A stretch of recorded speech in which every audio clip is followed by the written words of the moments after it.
وجهت وجهي لمن لدي وهب داعيا لوالدي وجهت وجهي لمن لدي وهب داعيا لوالدي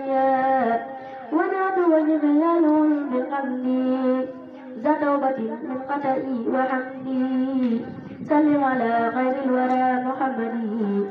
وآله وصحبه يا سمدي سل عليه بسلام وخير لوالدي والحقوق كبري يا من قداني بالمنى فتعمغا أبي وأمي الذي تغرم عنه بجنتهما من العذاب والعذاب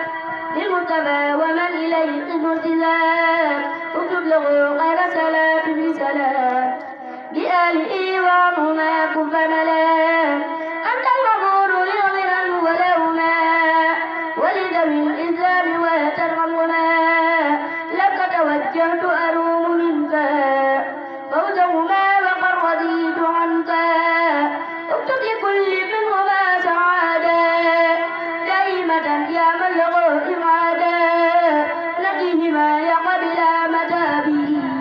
في القبر والقيام من قتابي سلمهما معا من أوجالي في النسل والعزل وفي الإغدال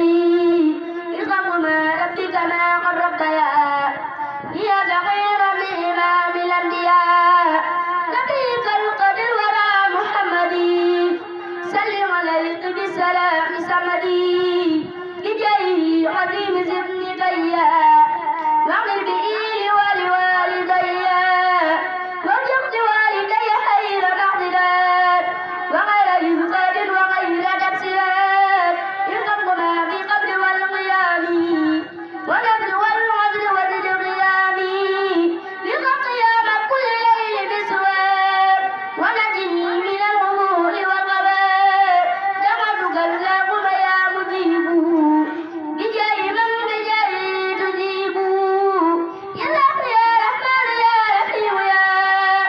من قريب ومجيب سميا خبر أبي